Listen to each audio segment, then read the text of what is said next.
गुलाम नबी आज़ाद अपनी पार्टी बना रहे हैं वहाँ, कैसे आंकते हैं? क्योंकि छोड़ छोड़ के कांग्रेसी जा रहे हैं उनके साथ राज्य के। ठीक बनाए, लेकिन लड़ेंगे किससे? वहां किससे लड़ेंगे? क्या नेशनल कॉन्फ्रेंस से लड़ेंगे? क्या मुफ्ती मोहम्मद सईद की जो पार्टी थी उससे लड़ेंगे?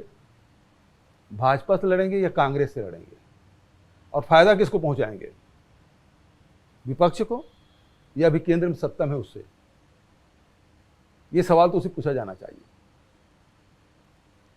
तो आपको लग रहा है कि वो केंद्र की मदद कर रहे हैं? सीधी बात है, अभी जिस प्रकार से वहां स्थानीय जो चुनाव हुआ, केंद्र ने पूरी ताकत लगाई, लेकिन उसे सफलता नहीं मिली, क्योंकि गुलाम नबी आज़ाद साहब कांग्रेस की आलोचना कर रहे हैं, लेकिन वहीं प्रधानमंत्री और भारतीय जनता पार्टी की सरकार के प्रशंसा भी कर रहे हैं। तो इससे स्पष्ट हो जाता है, उसका लाइन क्या है ये स्पष्ट हो जाता है, वो वहां भारतीय जनता पार्टी की मदद करने ही जा रहे हैं। तो उनके कहने से कुछ लोगों को पदाधिकारी बनाया गया, इतने सीनियर लीडर हैं तो उसके राज्य, चूंकि उसी राज्य से आते हैं तो कुछ लोगों को बनाया गया तो उनके साथ जा रहे हैं, लेकिन जनमानस तो नहीं जा रहा है। वो तो ये कह रहे हैं कि आपकी पार्टी को इलाज की सख्त जरूरत है। हाँ, इलाज और की आपके जो डॉक्टर हैं वो दरअसल में हैं कंपाउंडर, जबकि आपको चाहिए सुपर स्पेशलिस्ट। सवाल इस बात का है कि इतने साल तक रहे, कांग्रेस के सिस्टम को जानते हैं, वो तो हमसे बहुत सीनियर है, हम तो बड़े उसे सम्मान भी करते हैं, लेकिन आज उनको पता चला, और फिर कर्ज तो उतारना ही पड़ेगा ना गुलाम नबी आज़ाद साहब को। वहां सारे नेताओं को नजरबंद किया गया, जितने मुख्यमंत्री थे, चाहे उमर अब्दुल्ला है, उनके पिताजी हो, चाहे सईद साहब की सुपुत्री हो, सबको नजरबंद करके रखा गया, महीनों रखा गया। सवाल इस बात का है कि पूर्व मुख्यमंत्री गुलाम नबी आज़ाद साहब भी थे, उसको क्यों नजरबंद नहीं किया गया? तो ये कर्ज चुकाने का काम कर रहे हैं। ऐसे ही वक्त भी था, क्योंकि आने वाले समय हो सकता है चुनाव घोषित कर दे। आप गंभीर आरोप लगा रहे हैं, पर अगर आप देखें तो आपकी पार्टी में ही नेता हैं जो वरिष्ठ नेता हैं, अनुभवी नेता हैं, वो क्या कहते हैं कि राहुल गांधी किसी से मिलते नहीं हैं, पार्टी में विचार विमर्श होता नहीं है, चापलूसों से घिरे रहते हैं। आप ही की पार्टी के लोग भी कह रहे हैं जो आपकी पार्टी में भी मौजूद हैं।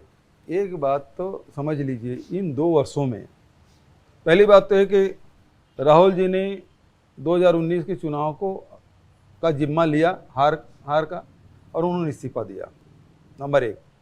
नंबर 2, सन 2020 से लगातार कोरोना रहा। कोरोना में कौन किस नेता से मिला भाई?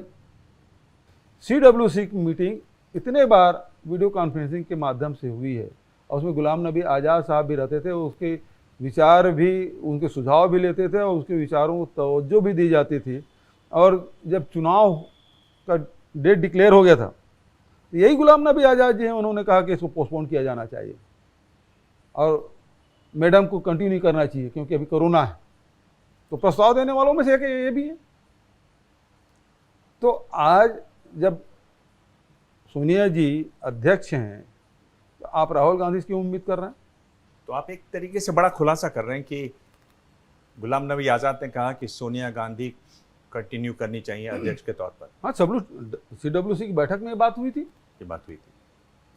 जैसे ही घड़ी का काटा दोपहर 2:30 पे आए, बबीता जी का दिल सास बहू साजिश के लिए मचल जाए। और ये है इनकी बहू, पूरे दिन ऑफिस की टेंशन हो जाए गॉन जब ये करें अपना फेवरेट शो फ्री टाइम पे ऑन। इनकी तरह आप भी देखें अपना फेवरेट शो अपने टाइम पर और डाउनलोड कीजिए ABP लाइव ऐप अपने स्मार्ट टीवी पर।